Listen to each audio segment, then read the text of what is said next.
What's good, Ohio Cannabis Report community? It's your boy Gerald Moore Jr. Tapping in. What the fuck, man, is right. I'm starting off the day. Happy Thursday. Happy Thursday. I hope everybody's having a great day, a beautiful day. Obviously, it's cold and gray in Ohio. I got a little bit of snow last night. There's a lot going on. I mean, obviously, I know Ohioans and Ohio State fans are tickled by the whole Sharon Moore situation. We'll touch on that in a little bit. But first, we got more important things to worry about with what's going on with SB 56 and just ensuring that people understand their rights. Obviously, this is going against the rights of Ohioans, right? This is the law. And so now, you talk about taking and, changing the entire law, and most people won't be aware or privy of the changes until it's too late. And so that's why we have this platform. But before I get started, let me just do this disclaimer.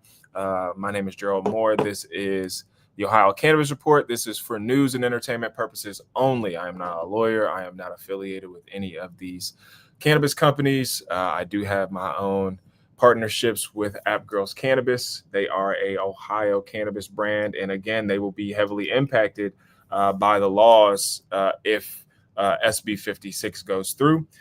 So hit me up if you want to get some. We got 50 milligram THC. This is the black cherry soda. Wholesale only, by the way. Wholesale only. We only do them by the cases. So hit me up. You can direct message me online on Instagram at Ohio _cannabis report. Or you can hit me up in DMs, or you can hit me up with the email, which I'm going to put at the bottom. All right. So now that I got that out of the way, I hope everybody's having a great day. Let me go ahead and share my screen. There's an article that I wanted to read through and share with you guys. Yeah, man. But again, like, who the fuck is voting these people in? You know what I mean? Like, because they don't have to do this. Like, this is my issue. Like, the whole time, we've been following this, by the way. Just go back to my reporting. We've been reporting on all of these things from the House and the Senate for the last year. You know what I mean? So this is not new. The talking points that they're using, they've had to take this back and forth, back and forth, back and forth. But one thing has been very obvious and clear. There are not a lot of people involved. I've been at the State House multiple times, and they are the same 10, 15, 20 people showing up to the State House telling these politicians how they feel. There's millions of people in Ohio. Like, where the fuck is everybody? Like, why aren't people outside? Are people still in COVID mode? Like, people should be going ape shit. We need more people like the Rooster. We need more people. I would do more, but I'm a caretaker. So most of my time I am with children. You know what I mean? So this is my spare time. Like, the time I could be chilling with my feet up in the air, not worried about shit. I'm trying to help other people, because this is going to help poor and working class people. If you're somebody that's struggling to have a job or make an income, and you work, let's say, at a factory or a warehouse, and you get randomly drug tested and you fail the drug test, you can get fired from that job, and that job will not be responsible for paying you unemployment. So who is that going to hurt? Is that going to hurt the CEOs, the executives, upper management, or is that going to hurt the working class, right? So people need to really get the fuck out of there. I don't know. Email, message the governor, tell him that SB 56 is unconstitutional, make you a criminal, which will impact your lifestyle, which will impact your family, which will impact your earning potential, which will impact your overall health and well-being, which we know Ohio is near bottom in overall economics and health and well-being and education. Ohio's struggling to get money, but they're going to take all this money from, the data centers and Facebook and Meta and Google and AWS. All the while, the people aren't benefiting from that in Ohio. But something like cannabis, where it could be very localized, Ohio's an agricultural state, so we should be growing a lot of weed outside, which we're not.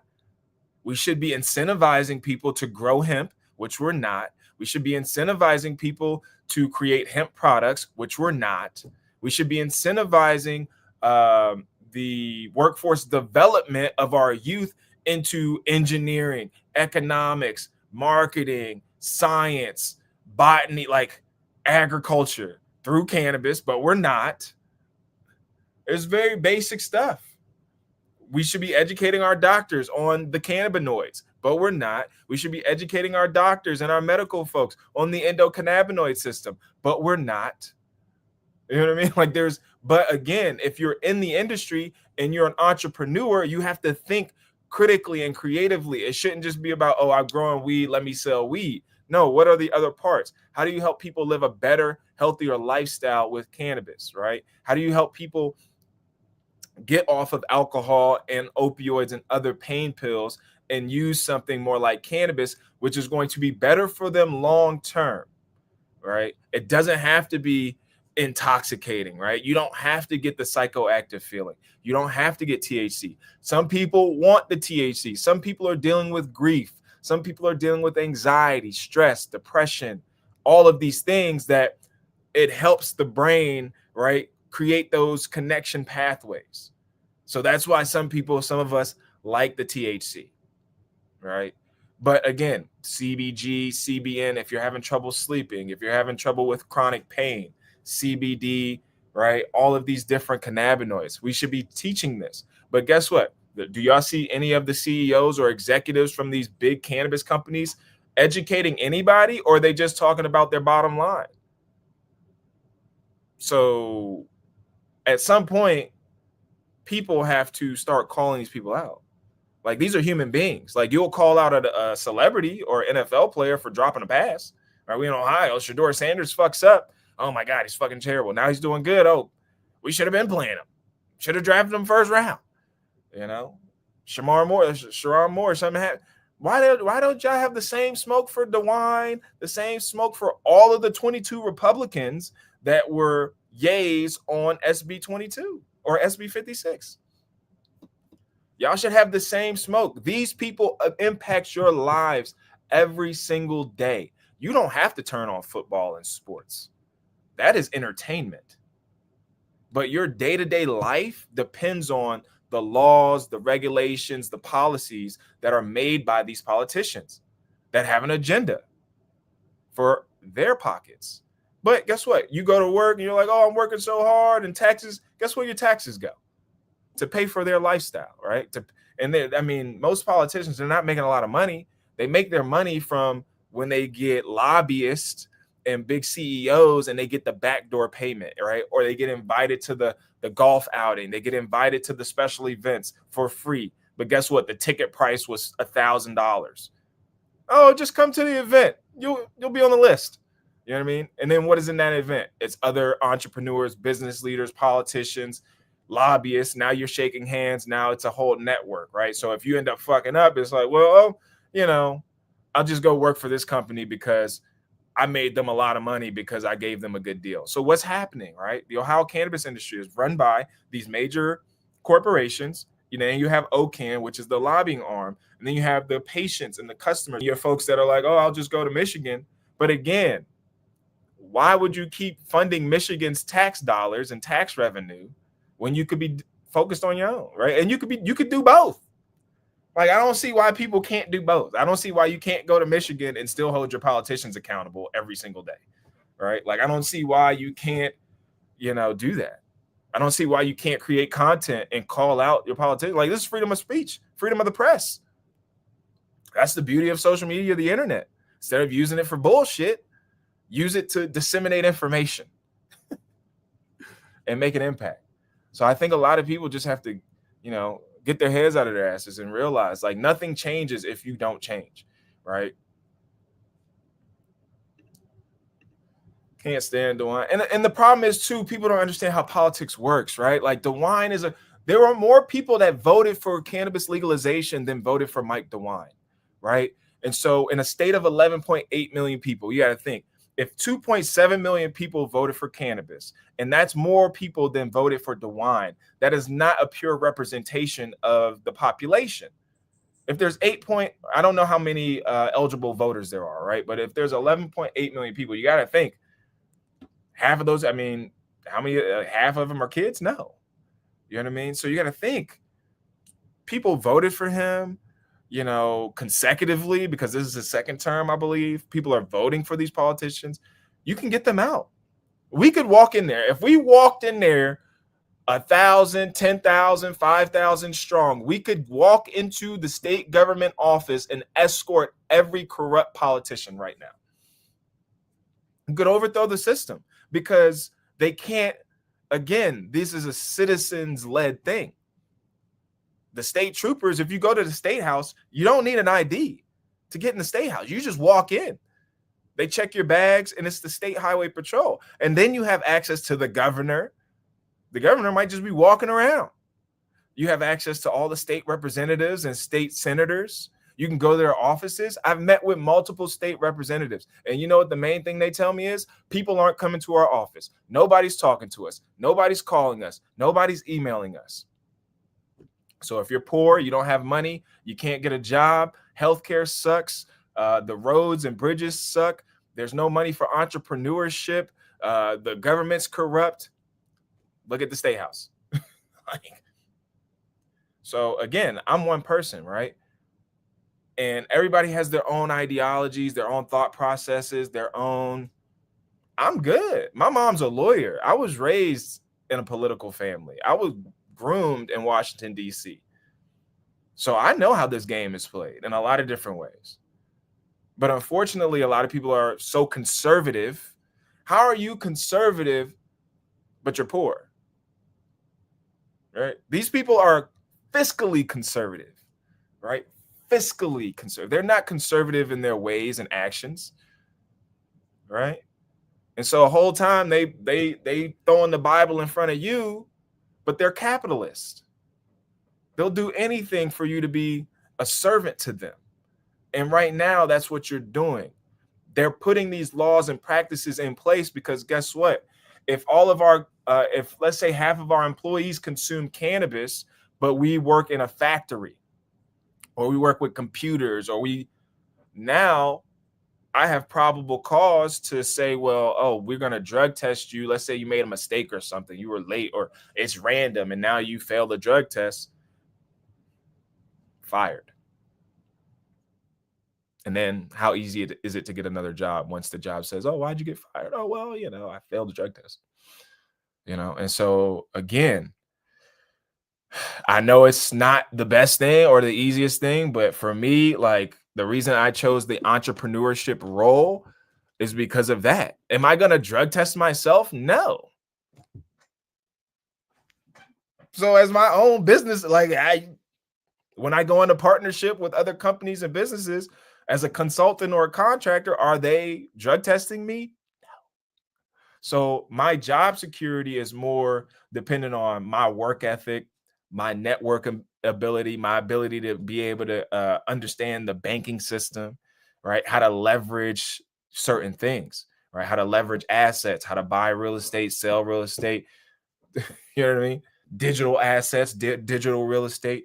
And so a lot of people got to understand, like these politicians want to control human capital and they leverage human capital, right? Anytime, let's say this. So Elon Musk or Jeff Bezos or Zuckerberg comes to Ohio and says, hey, we want to build a data center. Oh, they're doing this to every state, right? So then the state of Ohio says, well, we have good infrastructure, right? And then a place like Columbus says, well, we have the Ohio State University, which has 65,000 students. We have Otterbein. We have all of these different smaller colleges, liberal arts colleges. We have Columbus State. We have community colleges. We have Ohio University right up the road. We have Denison. And so guess what is that? Employees, and they're young. So we get to tell them, like, we'll prep you, and then we'll get to put you in these positions at 45,000, 50,000, 60,000. But again, you got $100,000 in student loans. So again, these jobs aren't going to the older generation. They're not going to the millennials like that. These jobs are going to go to people that already know what the business is. Most of these people, it's just construction, right? Because these are big fucking computers. And so you only need 10, 15, 20 people to work a data center. You know what I mean? So the most of the jobs are the construction. right? Laying the foundation, the pipes, electrical, all that stuff, HVAC, wiring, trucks moving dirt. And so people got to really understand these big projects that are coming. Intel, these projects are not going to help your average people that are already fucked up, because you got to remember, the opioid crisis ravaged the state of Ohio. You go to all these small towns where all these old factories used to be, and a lot of these older people are crippled and struggling, and the Springfields, the Youngstowns, the Limas, the Akrons, all of these different places, Athens, Ohio. You know what I mean? Like, you look at all these old factory towns, warehouse towns, and people are struggling. And people are using that money for food and drugs, right? And again, most people would want to work. They want to, but again, most people are looking for jobs. Most of these jobs are paying $15 to $20 an hour, which most people don't want to work for, because their lifestyle, right? Now that we have the internet, social media, we fantasize and fetishize and put celebrity on a pedestal. So we want to dress like the celebs. We want to drive the cars like the celebs. We want to wear the chains like the celebs. We want to listen and shop like the celebs. Now realizing they're subsidized, you know what I mean? They're highly paid labor. So if they fuck up, right, in the NFL, right? What's the dude that used to play for the Browns that got the cannabis stuff? You have that stuff like that where somebody loses a whole career because they failed drug tests for weed. Whole time football is a fucking fucked up sport where you're fucking your body up, your brain up. So cannabis, and then you're on this huge pedestal playing in front of tens of thousands, hundreds of thousands of people, millions of people on the TV. You come from poverty, you come from working class America, but now you got everything you want. You could buy whatever, you get all the girls. And then how do you handle all that? How do you come down from that shit? How do you come down from all of that pressure, all of the like the weight of the world? Society is still going on, and you gotta perform every single day. Smoke a little weed. What else you gonna do? You can't be out with everybody else because then people mob you. So you got to be in your home most of the time when you're not at the facilities. You got to go through the back door. You can't. And so you're going to smoke some weed because life is stressful. But guess what? That could ruin your career. And then people assassinate your character. So this is why I began to be more public about my cannabis consumption as a former Division I athlete, as an All-American, as somebody with a degree in healthcare administration. Because again, if people don't share the story, how do you end the stigma? If you allow big business people that know absolutely nothing about cannabis, absolutely nothing about cannabis, the people that consume it, the culture, the people who have been stigmatized the most behind it, but we're going to make profit. We're going to invest millions of dollars and then profit off of it, but then also go lobby against small business, craft grow, the legacy, because we can't compete with the legacy market for real. If imagine if legacy market could do craft grow tier 3, actually get a license, actually participate without having all of these highly regulated bullshit ass policies. Oh, the packaging can't look like. So you selling fucking Frosted Flakes can run national ads with Frosted Flakes, Skittles, McDonald's. Oh, we don't like the smell. I don't like the smell of cannabis. Like one of the state representatives said, I don't like walking into a baseball.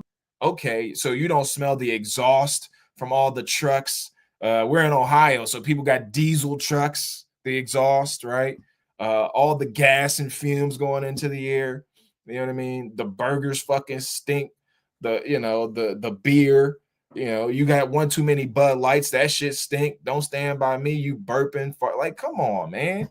Oh, the weed, the smell of the weed. You wouldn't even know I was smoking weed if I didn't smell like weed, but Kush be the cologne sometimes, right? People that have edibles, right? Tinctures, right? If I didn't run Ohio Cannabis Report, most people wouldn't know I smoked weed.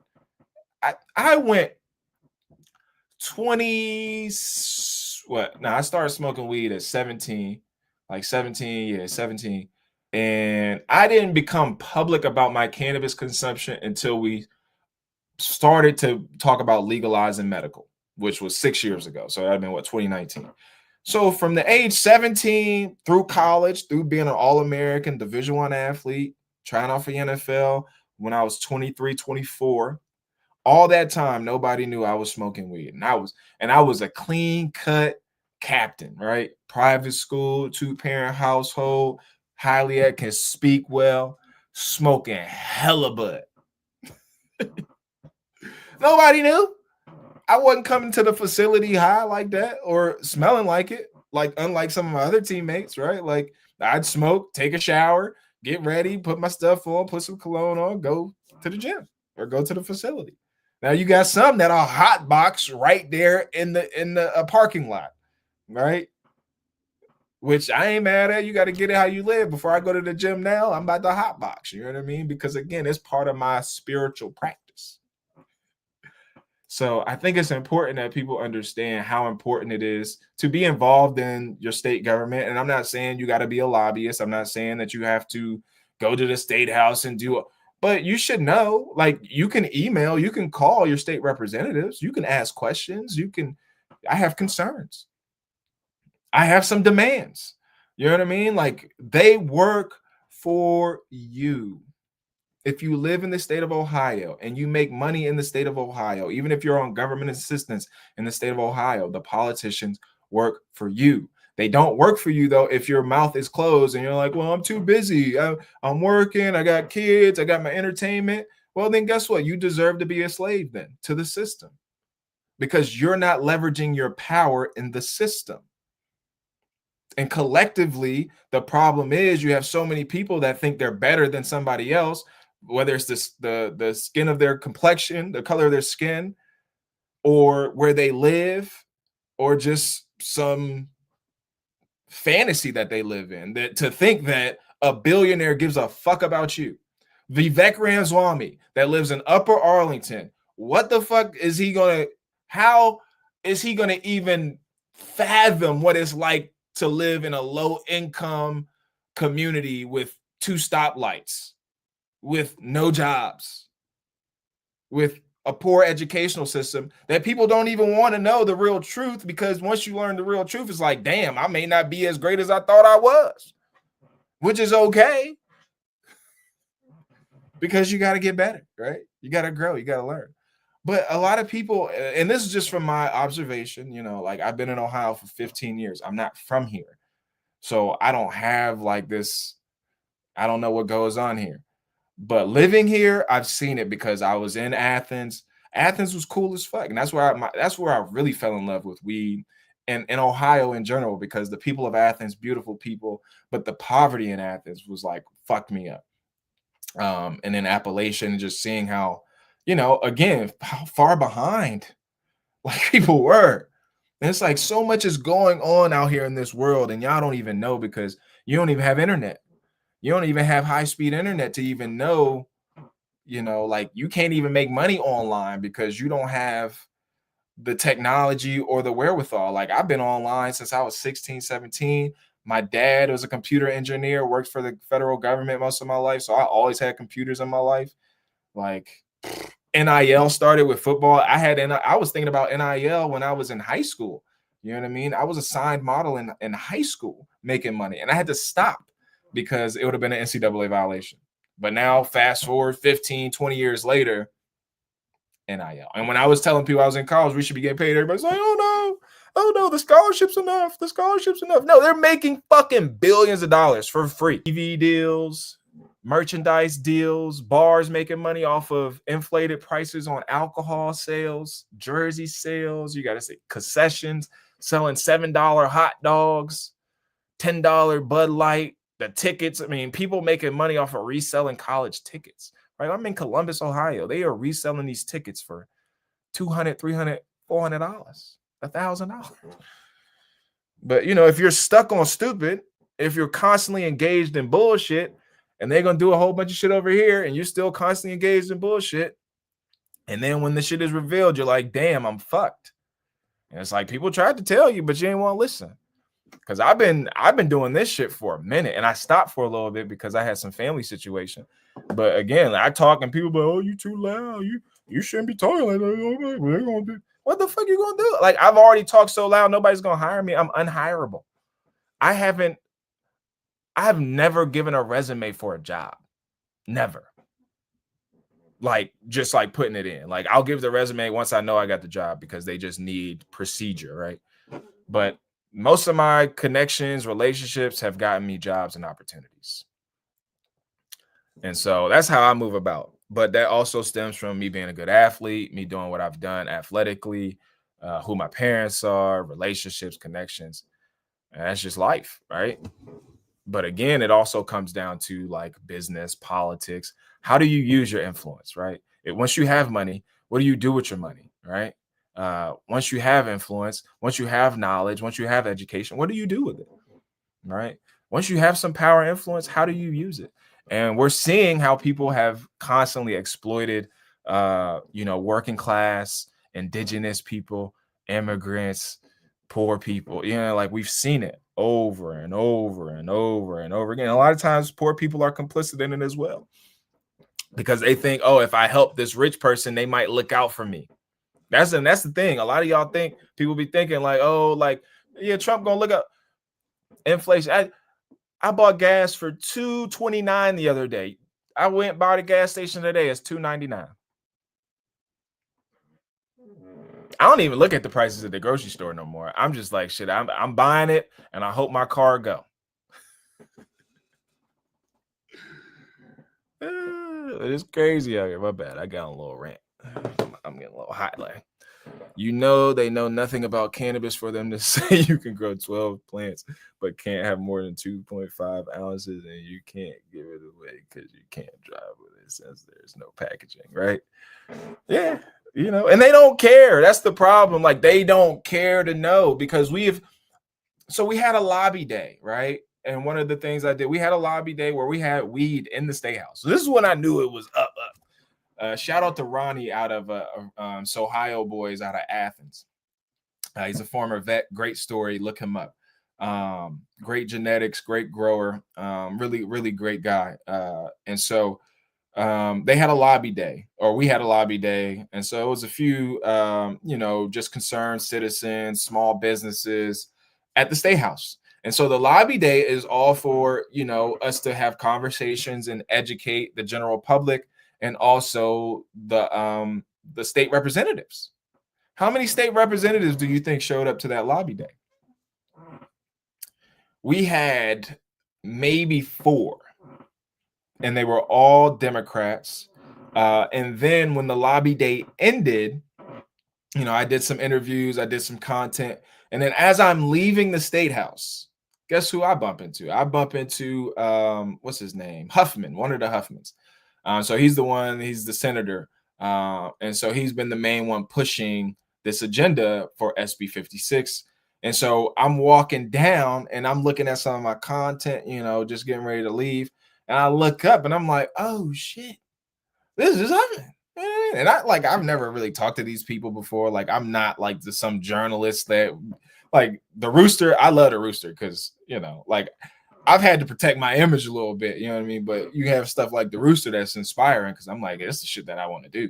So I whip out my phone's out, I turn my camera on, and I'm like, Huffman, what's up? Like, what's the deal with you, putting out these bad policy, these bad bills? You know what I mean? So basically, he was like, I didn't say that. Well, I don't think kids should be exposed to smoke and all it. And it's just like, you purposefully walked past, because you got to go upstairs. It was in the main hallway. I think he came out from his office, and like they have offices like on the first floor. And so I think he came out of his office and he was talking to one of the state troopers and basically was like, because they were talking about, did you know about what's going on upstairs? They got the weed thing. He's like, oh, and that's what made me go up to him, because it's like, this is a lobby day. You're supposed to be here learning. These are citizens. These are your constituents that are in here that are telling you, I'm dealing with pain. I'm a veteran. I'm dealing with PTSD. I'm a caretaker, ex-felon. I'm an ex this, or I'm a lawyer, or I'm a retired teacher, or I'm all these things. There's all of these different stories, all of these different walks of life, different backgrounds, people from all over the state, all different shades, sizes, colors, and you purposefully didn't come to the lobby day. And so for me, who are they working for? And if they can give billions of dollars in tax incentives, tax abatements, low interest loans, grants to billionaires, but they can't help out the most basic people in the state of Ohio with a plant, right? Like, just imagine if cannabis was a tomato, right? Like, it's not that deep, right? Like, a kid can get cannabis on their hands, they're not going to get high. You know what I mean? Obviously, it's the ingestion, it's the combustion, right? But also, if you're going to take it out on everybody, it needs to be taken out on the bad business practices, bad policy making, and obviously you have to educate the kids, right? It's just like alcohol. When we were all young, you're gonna try alcohol because all the adults told you not to do it. Or when I met my white friends, I seen my white friends, or I went to Catholic school and they drinking wine. So it's like, come on, man. Like, but again, people have to show up. You have to show up to the state house. You have to contact your state representative. Like, voting for somebody and just leaving it up to them is not enough, right? Because it's about who shows up. It's about who keeps them accountable, right? And I understand people, I got to work. I got kids. I got this. I got that. I get automatic announcements to my phone to read the bills. I can go on my phone and watch the Ohio channel when they're going over these different laws and bills. I can go on the Ohio State Representative's website, find the email or find the state representative, my state representative over my district, click contact us, write them an email. I just wrote an email to the governor. You know what I mean? That's how it works. You know what I mean? Get a group of 5 people together. Get a group of 10, 15, 20 people together. Everybody doesn't have to have the same linear things. If it's cannabis related or healthcare related or economics, we can build on that, right? If like 20 voices is bigger than one, right? And so if 20 people all with the same, let's say, create a nonprofit, right? I have a nonprofit. And so we leverage the nonprofit to be able to go talk to these representatives, because as a president of a nonprofit, talking to a state representative or the governor, instead of it just being me and it's saying, well, my name is Gerald Moore, I'm a citizen of Ohio. No, it's my name is Gerald Moore Jr. I'm the president of Green Environmental Outreach, GEO nonprofit, a 501c3 nonprofit focused on environmental justice, sustainability, food insecurity, and access to underserved rural communities. And we're looking for access to funding, better housing, better roads, better environmental protections for our children, right? More economic development, more resources for parks, green spaces. The conversation's different, right? And so people have to understand, get a part of organizations that have things that you align with, right? If there are none, create one, right? It costs $99 to start an LLC. Nonprofits are a little bit harder because you have to show like how you're charitable. The EIN is free from the IRS, and then you just have to get basically the IRS basically has to say we accept you being 501c3, and then you can accept money, tax deductible, right? So then people donate to you, and it's a tax deduction for them, and then you can operate. And then there's certain things that you can't do under 501c3. Like, I'm not a business lawyer, so definitely get a business lawyer. You have 501c4s. So a lot of these politicians are starting up 501c4s, like the whole thing with the energy thing with First Energy and the Speaker of the House, right? Nobody talks about that, right? We just act like that shit didn't happen. Householder, which a lot of us are paying that corruption tax. This is the same state government, by the way, you ladies and gentlemen. These are the same. A lot of these people were the same people that were there for that shit, that Larry Householder multi-billion-dollar, scheme. So people died, like whether it was suicide or they got knocked off, like But Ohioans let a lot of shit slide, man. The Les Wexner shit and Victoria's Secret with Jeffrey Epstein.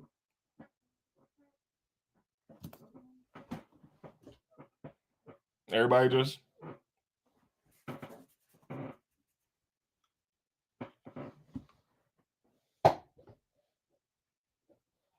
and then that's how this shit is allowed to just move like this. You know what I mean? They are stupid.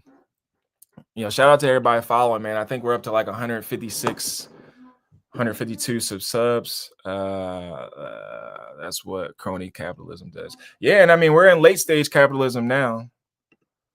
I was watching Bloomberg or something, and there was just another infusion of a bunch of capital into the banks, man. They just making the dollar just weak as fuck. Trump gave $1 trillion to the top 1%.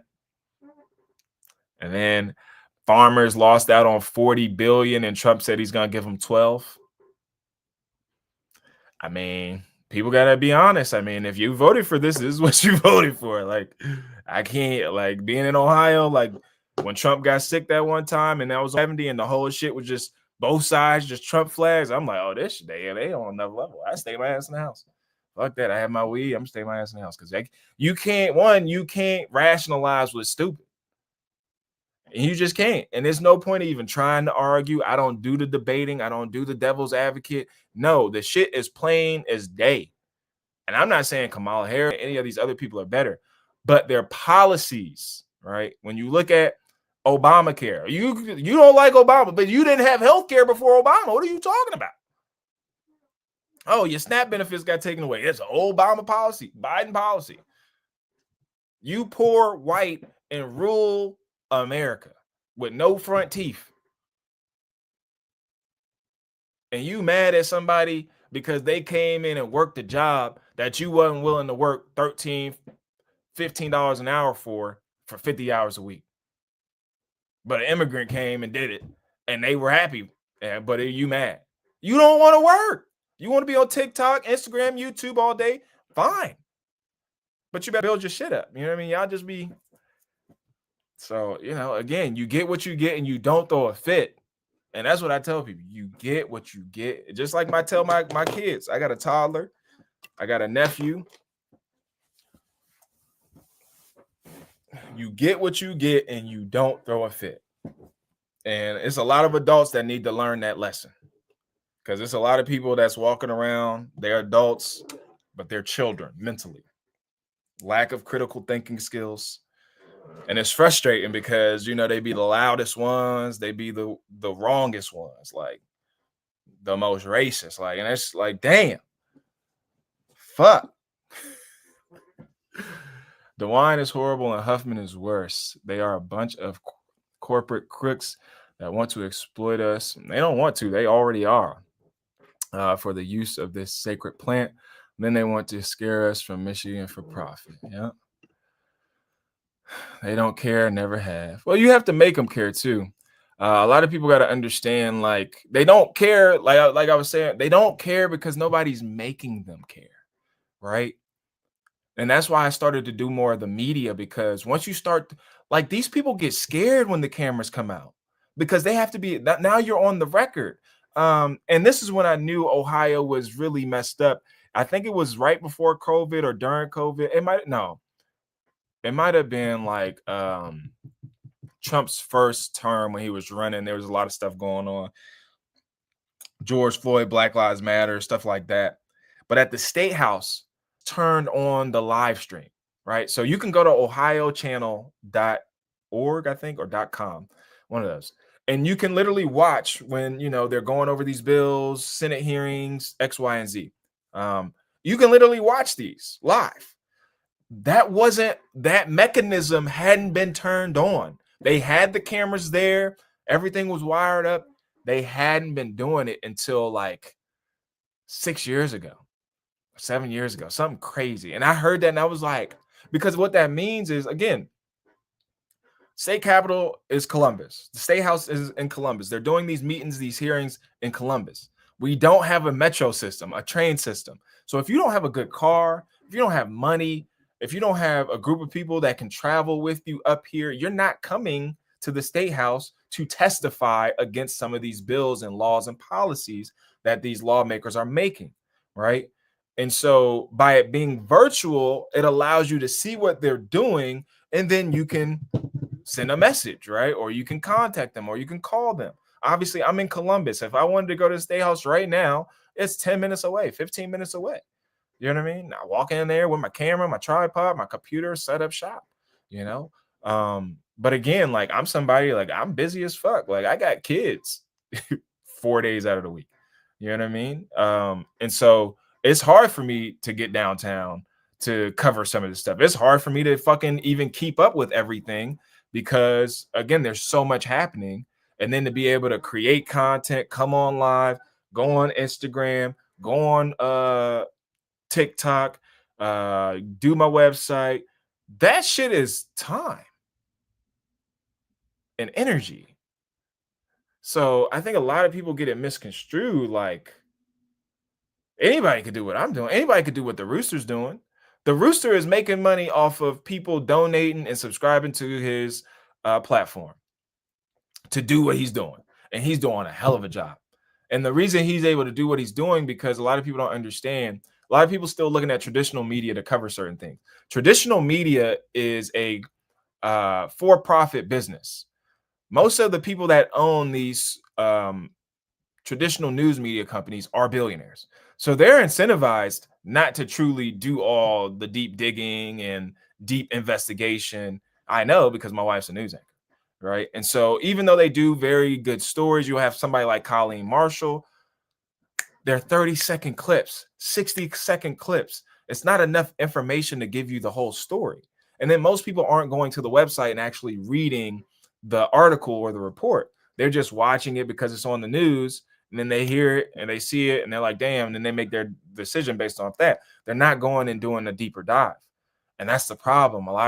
We live in a very microwavable, very fast food, and it's like you lose a lot of the substance, a lot of the information, right? Even with issue 2, right? A lot of people were unaware that issue 2 was a citizens initiated statute, which means that if the politicians want to, they can change it, right? Good policy would be like, we had 2.7 million people vote for this, more than voted for the governor, 57%. So that means the overwhelming majority want legal cannabis. Not saying it, we don't need some type of regulations, guardrails, preventing certain shit.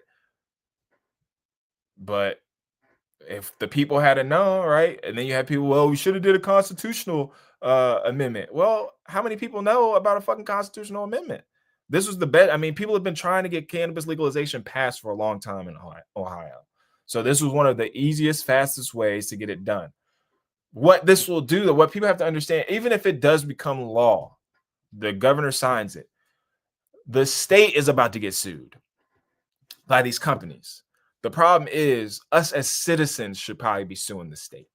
All right. There should be a class action lawsuit against the state, against the Department of Commerce, against the Department of Cannabis Control, against OCAN, because right now everything that they've been doing is unconstitutional, right? There aren't even any licenses available.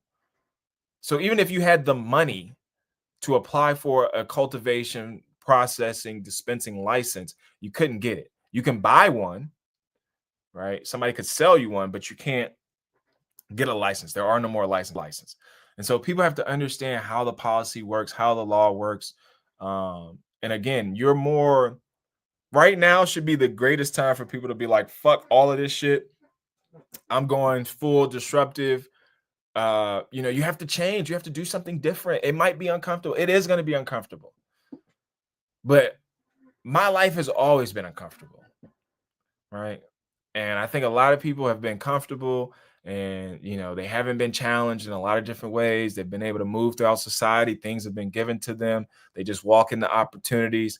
And it's like, you think everything. And it's like, no, you create opportunities. I created Ohio Cannabis Report.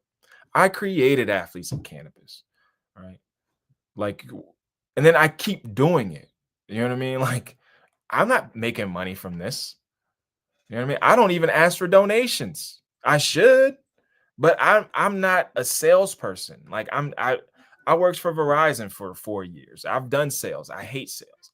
That's why I'm not really a good business person, because I don't like telling people what to do if you don't fucking know, because you're most likely not going to do it how I would do it, and you're not going to do it as good as I'm going to do it.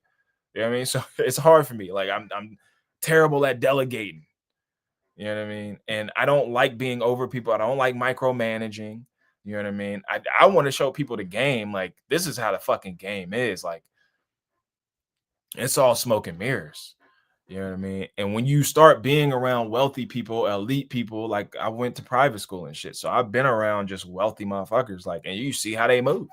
And you're like, oh, that shit. You asked your mom for 10 racks and she just wired it to you?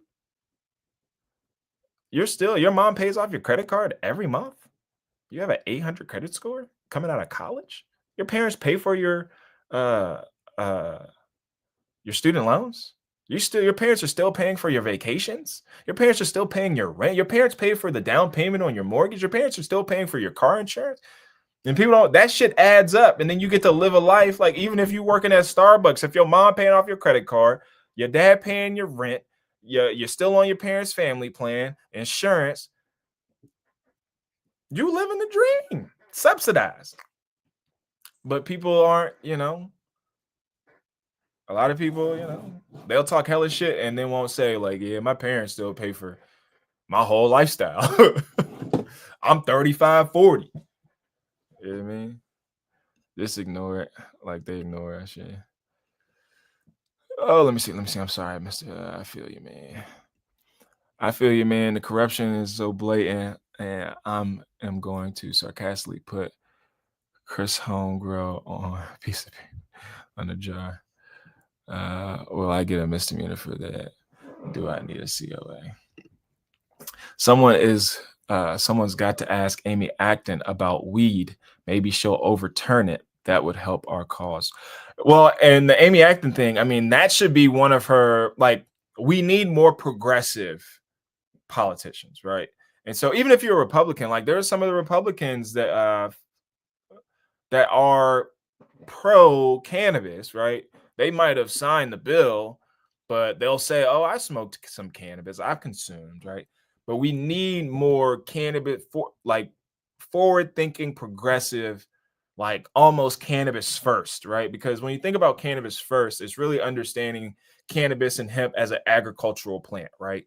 So one, we need hemp for alternatives to corn, soybeans, which obviously Ohio farmers are struggling with. But that opens up a whole nother lane, right, for industrial properties, right? So when you look at hemp, you use hemp for paper, you could use hemp for clothing, use hemp for fuel, oils, food, bedding, like wood, housing. Like, there's so many different uses, which again expands the economics. Now I can open up a hemp fiber company, or this person can open up a hemp clothing brand, or this person can open up a hemp architectural firm. Like, that expands the opportunities. But by them doing what they're doing, and obviously the hemp farm bill was supposed to be that, right? But it's hard to get into the hemp industry, let's say 1,000 acres, and farm hemp. And then who do you sell your hemp to, right? Who's processing that hemp? What are you going to process it into? And so the easiest way is to grow hemp that can be combusted or put into oils and tinctures or lotions and sell it. And so I think that was the issue. But again, coming down from the federal government level, it's been illegal, it's been criminalized, it's been demonized, and then you legalize it. But let's say all of our higher levels of education. So Ohio State isn't teaching hemp farming. Ohio State isn't teaching anything about cannabis business, right? So you have a land grant federal institute. Again, cannabis is still federally illegal. And so those are the different loopholes, but that's why you need private business. That's the beauty of private business. That's the beauty of being able to start an LLC like that almost. And so people just have to wake the fuck up and stop expecting billionaires and millionaires and these big conglomerate corporations to have your best interests at heart, right? Start small, right? We got to go back to mom and pop, local, because if we don't, you're already seeing what's happening. You know what I mean? And it's only so much that it can last, right? Like, so that's just my thought process. But why don't that person be you? Like that's my thing. Like it could be you. Like you thought about it. Ask her campaign. I put something on Threads the other day. I was like, I hope Amy Acton's going to the hood, and then they wrote back on Threads. You know what I mean? Like you on here, you writing to me, write to Amy.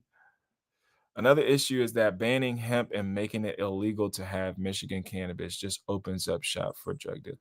Well, and it's not even the drug dealers are already there. Like they didn't go nowhere. You know what I mean? But what it also does is it makes it unsafe, right? The reason people want to go to the dispensary is that like the dispensary next to me, it's open till 10:45. It opens at 9, I think. And then they're open till 10:45. They have a drive-through. I could order online. Most of the regular drug dealers, like, I gotta text you. I gotta see what you got. Then I gotta go see the product. You know, at least when you got somebody, sometimes they're gonna let you see it, or So, but you could call the weed man. He ain't there. He ain't answering. You had 2, 3, 4 of them. They got baby mama drama. They got car ain't working. So that's what everybody say, grow your own, of course, but everybody can't do that. It's not that easy to grow weed, like really good weed, right? You got to pay attention to it. Uh, Energy, water, electricity. If you're gonna do indoor, like you got to pay attention to that shit. Most people don't have the time or the wherewithal to do that. So again, there's a lot of that's why, again, if you're going to pass a law and if you're a citizen, you should hold your politicians accountable so the law protects you. So the law allows us to expand. So the law allows people to profit and make money off of it, not just the wealthy 1%.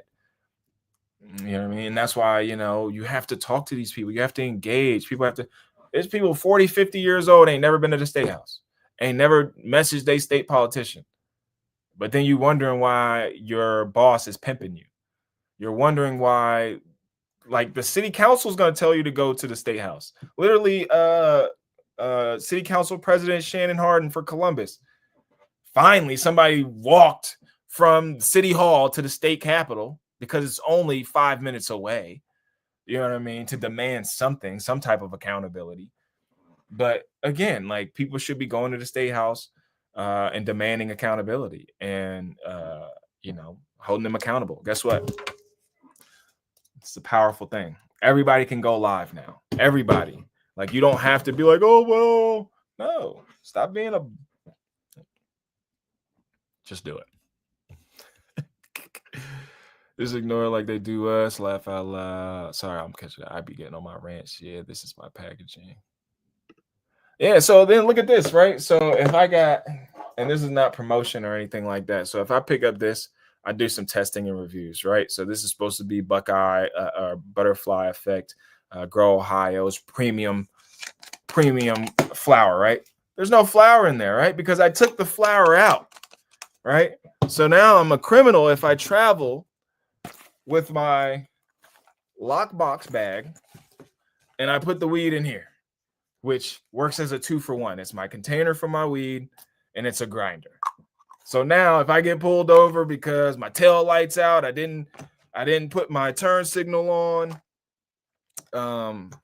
whatever bullshit reason somebody decides to pull me over. And then, this so happens to be in, let's say the seat.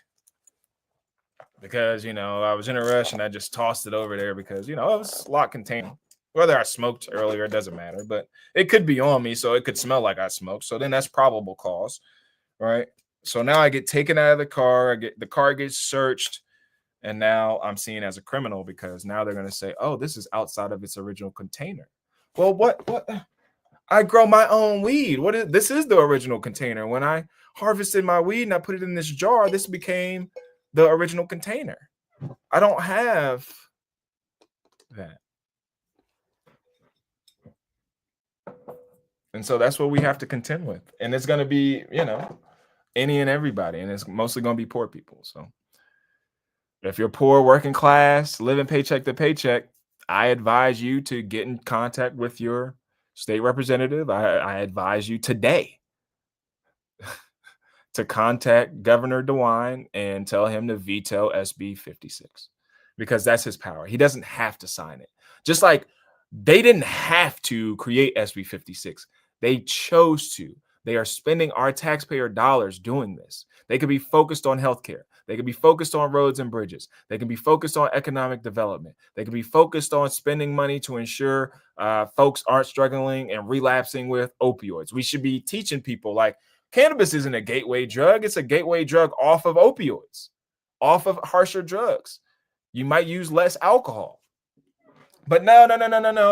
We got a big ass Budweiser, Anheuser-Busch factory on the side of 270. We can't let them keep losing money, right? Oh, cancer. We got Pelotonia. We want to cancer research. What causes cancer, ladies and gentlemen? Alcohol, the food. We have to think.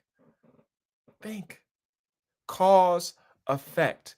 Cancer has never been this big of a thing until what, 30 years ago, 40 years ago? Why? Because they've introduced a bunch of bullshit into the system. And then that goes into your body, and your body is not able to purify things correctly. So now you have growths, which are cancers.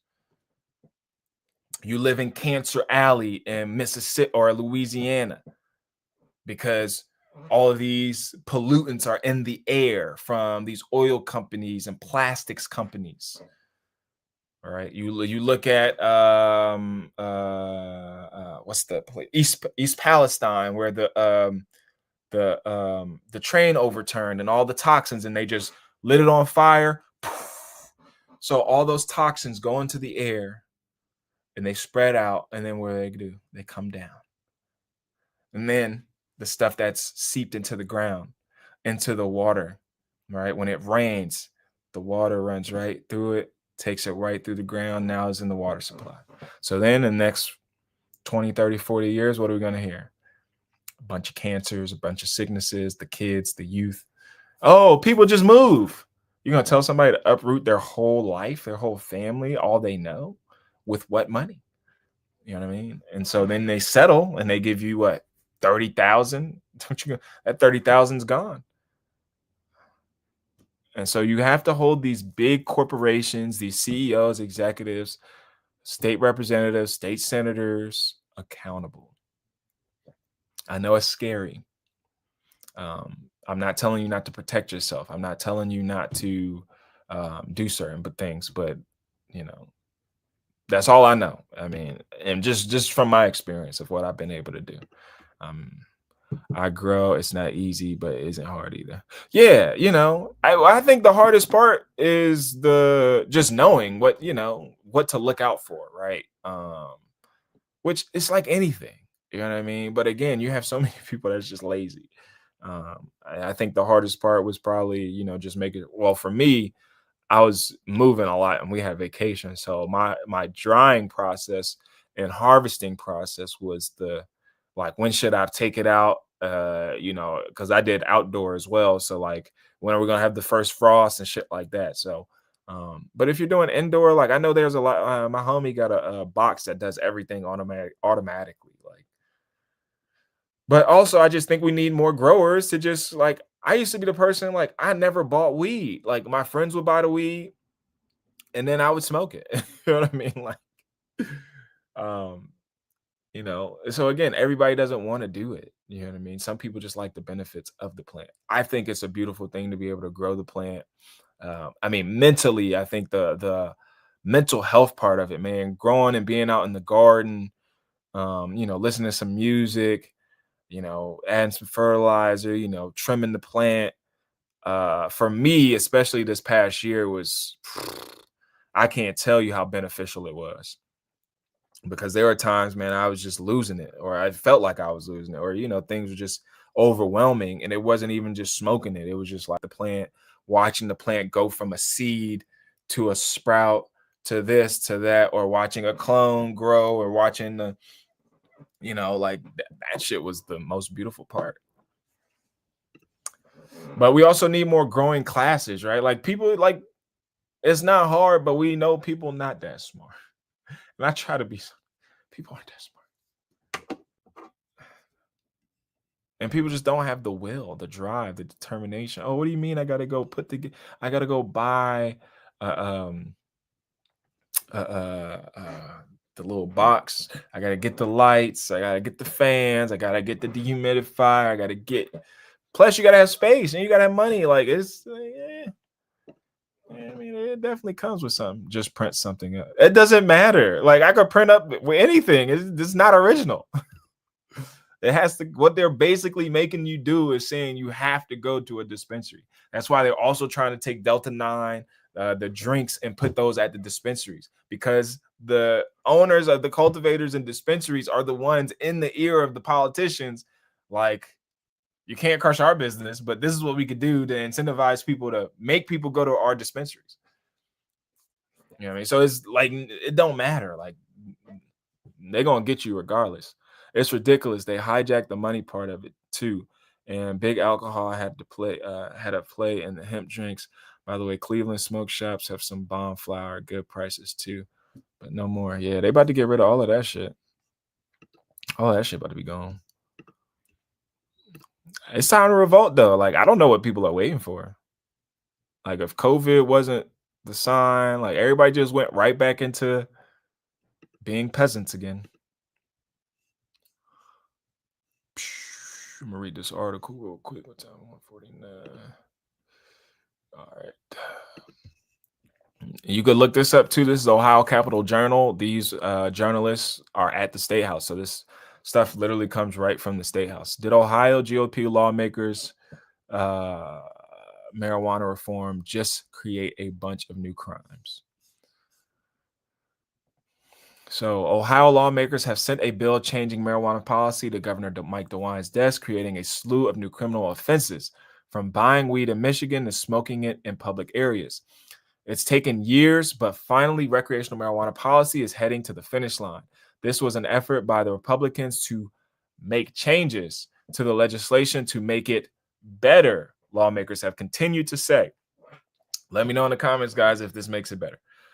In November of 2023, 57% of Ohioans voted yes on issue 2, the legalization of recreational cannabis. Quote, this bill leaves the crux of issue 2 and marijuana access intact while providing for several important public safety concerns, end quote.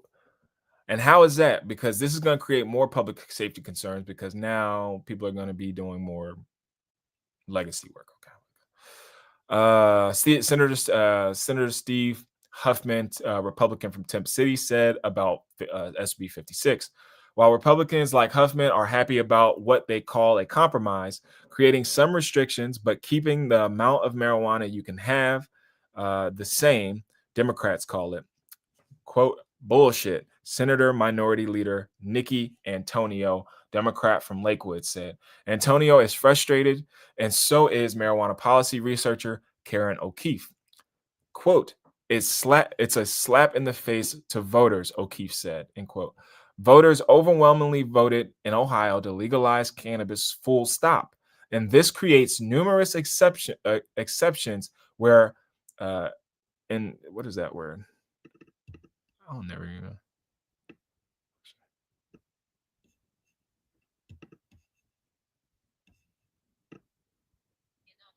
Innocuous conduct would be recriminalized, end quote. Huffman defended the law. Quote, it instituted a public smoking ban, prohibits open marijuana containers, and smoking in cars, end quote, Huffman said. Also, so smoking in cars, think about this. If you live in an apartment complex, you can't smoke in the apartment complex because if you smoke in the apartment complex, you get kicked out of the apartment. Can't smoke on your balcony most times because if you're smoking in an apartment complex, there's other people around, and people are gonna say, "Oh, well, so and so and AB is smoking weed," and so now you know. So people smoke in their car because that's the only place they could smoke. There's no public consumption lounges. You can't travel with open containers, or so you're gonna smoke in your car. Some people might not have a car or a house, so they got to go with the person that has the car. So now it's 3, 4, 5 of us in the car smoking.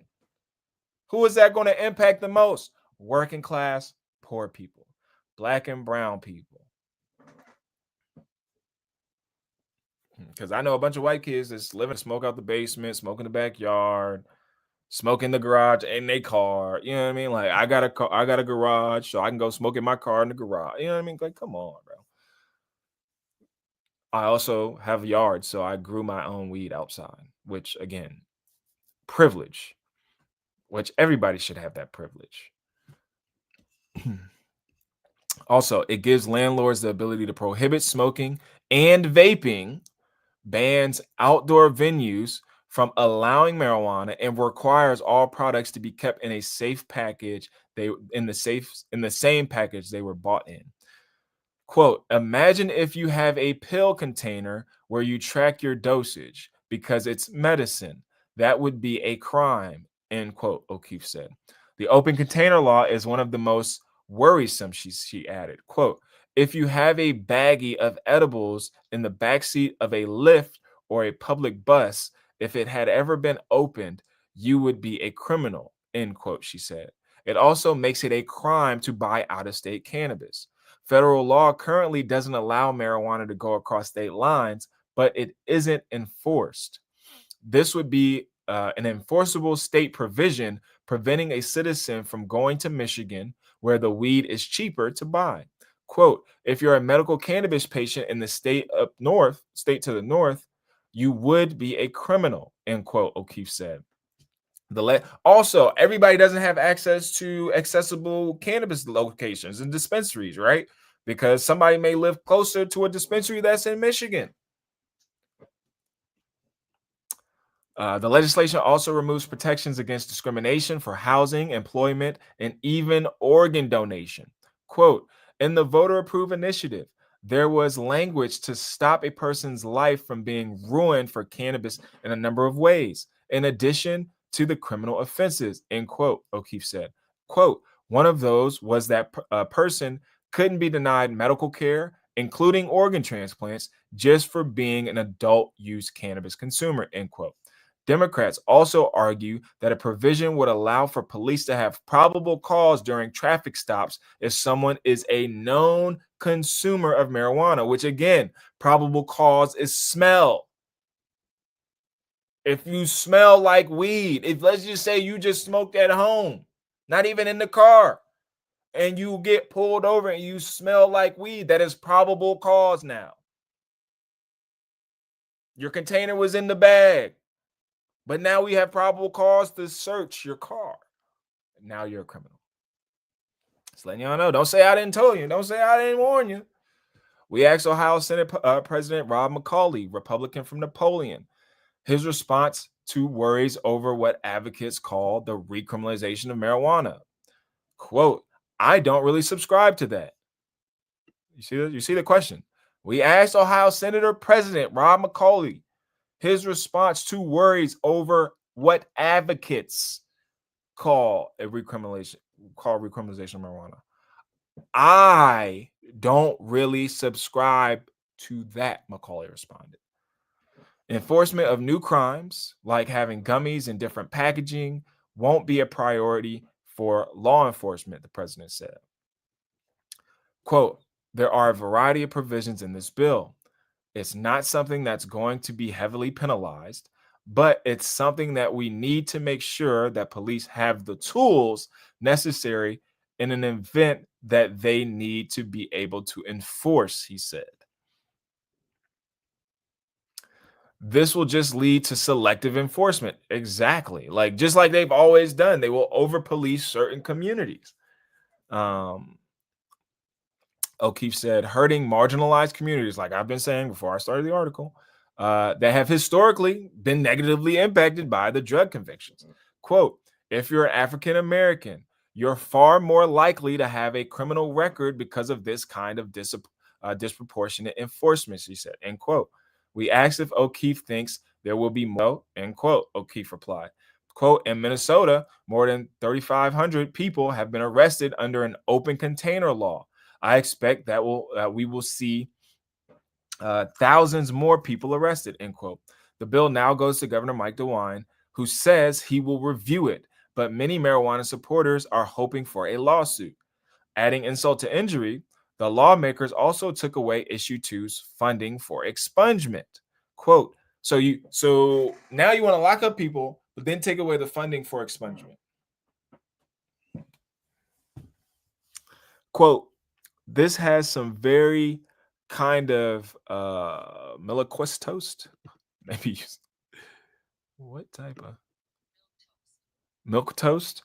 Uh, weak expansion of expungement language at the same time as it's pulling away all of the funding, O'Keefe said. End quote. This will cause an even bigger burden on people who voted to get their records clear, she said. Still, the marijuana advocates fared much better in the legislature than the hemp industry. The bill completely banned the vast majority of intoxicating hemp products with low-level THC that you can buy at gas stations and smoke shops. Breweries and stores with liquor licenses will still be able to sell THC drinks until the federal ban on hemp goes into effect next year. State House reporter Morgan Trow.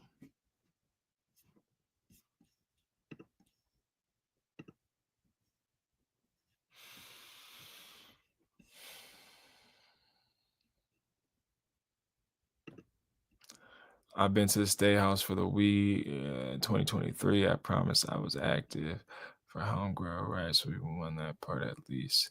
I'll give Dwayne a call today and try. Shout out Chris Sophia. I hope I'm saying it right.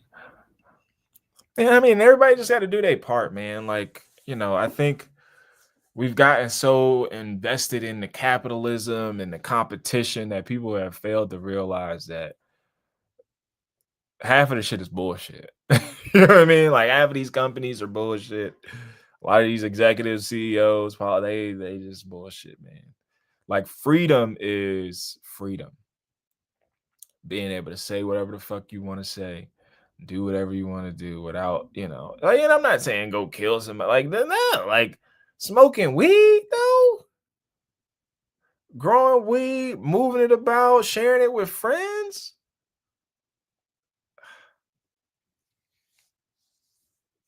But it's also why people have to stop being so afraid of these politicians, bro. Like Lakewood voted 80% yes on weed. LOL. Yeah, Lakewood politicians had our backs. And I did yesterday, my live, I went over the politicians that voted for SB 56 too. So if you want to see that, I show where they were, what district they covered. There were 22 yays, 7 nays. All 22 of the yays were Republicans. All 7 of the nays were Democrats. So again, contact your state representative. Also, if you live in a district where the state representative is a Republican, it doesn't matter. They still work for you. If they're a Democrat and you're a Republican, they still work for you. If you're independent and you're a Republican, Democrat, like people, like the whole political thing, like they still work for you. You don't have to tell them if you're a Republican or a Democrat. Just be like, I'm a constituent and I don't rock with what you're doing.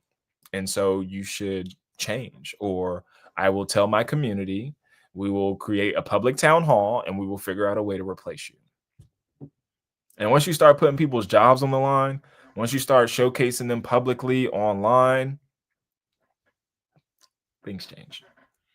But it's accountability. Don't hold the athletes, entertainers accountable. Don't hold Sharon more accountable than you hold Governor Mike DeWine. Right? Don't hold Jeremiah Smith. Don't hold Coach Day more accountable than you hold your state representatives. Don't hold models, actors, rappers, musicians more accountable than you hold your state representatives. Because what people fail to realize is that athletes, entertainers, musicians, actors and stuff, they're labor. They're part of the entertainment labor. So you see them on the big screen and you think, oh my God, like they're well off. Like no. The majority of them are not well off because the majority of them are not booking movies, every major motion pictures.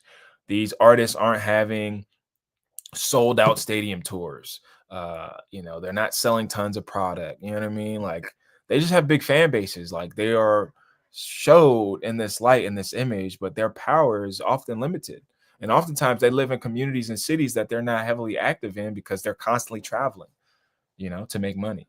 So you have more power and influence locally at the state level than a lot of people realize. So again, use your power, use your political will. Again, connect with friends and family, educate folks in your town, in your city, uh, and advocate for what you want. At the end of the day, like, I'm not telling everybody, like, I don't know what everybody wants. I know what I want. I know what I voted for.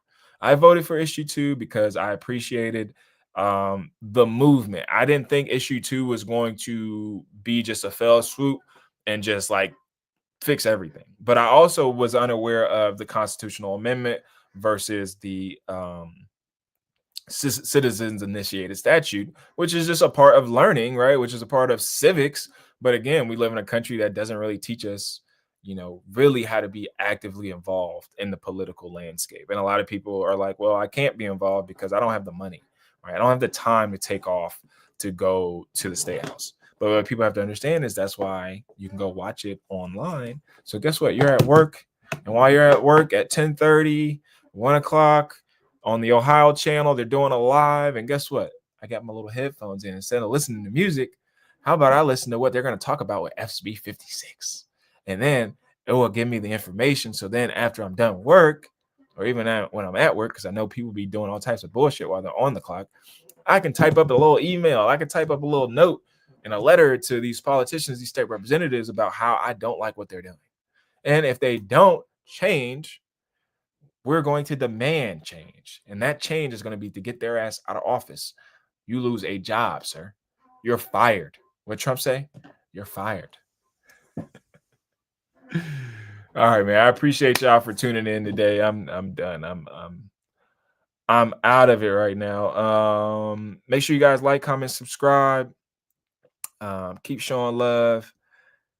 Also, something I said too, man, we need to have a rally. We haven't done a cannabis like legalization rally yet, right? Like, we have legalization. We should be celebrating, right? We haven't had like a real state celebration. Like, I'm thinking like at the state house, advocates speaking, organizations, music, vibes, you know what I mean? Food, like chill vibes, bro. But we haven't really celebrated legalization, right? Because we were in COVID when legalization really happened. So that's one of my wishes, is that one day maybe, I can organize, or somebody will organize a cannabis, an Ohio cannabis freedom rally or something, where, people just come out to the state house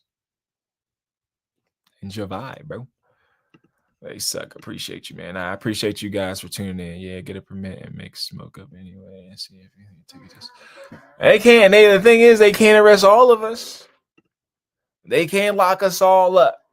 You know what I mean? So do what you got. Use your privilege if you have the slightest bit of privilege, whether it's information, whether it's resources, whether it's being able to share. Please share this if you find value, if you think it'll add value to somebody else. Share it on your social media, Facebook, Instagram. Like I said, I do this all by myself. I don't really have no backers, besides the supporters. If you want to support us or support me, you can support the Patreon. I need to be doing more Patreon episodes. You can cash at me. G13 Ventures is my cash app. But again, the support helps. When people come on and people comment, it really helps me stay motivated and keep working and keep bringing this stuff to light, because I think it's important that we spend time and we educate the community on what's going on, because a lot of this stuff is happening in real time. You know what I mean? And so a lot of times people don't find out until after it's already done, right? And so this stuff has been happening in real time. And, I try to be as punctual as possible when I get the information. Like I said, eventually, we'll have some reporters and some people that we can connect with. If you're that somebody, if you're a young college student and you want to be involved in the political space in cannabis, please reach out to me. I'm always looking for people to partner and collab with. But yeah, we appreciate you guys tuning in for another live episode of the Ohio Cannabis Report. Make sure you guys follow us on all of our Facebook, our Instagram, TikTok, pretty much all social media platforms. I'm trying to make sure we're everywhere on there. Make sure you support the homies over at App Girls Cannabis. Hit me up if you want some App Girls. Again, I say wholesale. So if you got a party, big event, restaurant, bar, smoke shop, head shop. I'm in Columbus locally. We have different people around the state. So if you're in different parts, let me know and I can get somebody from the team to connect with you. Appreciate you guys. Peace and love.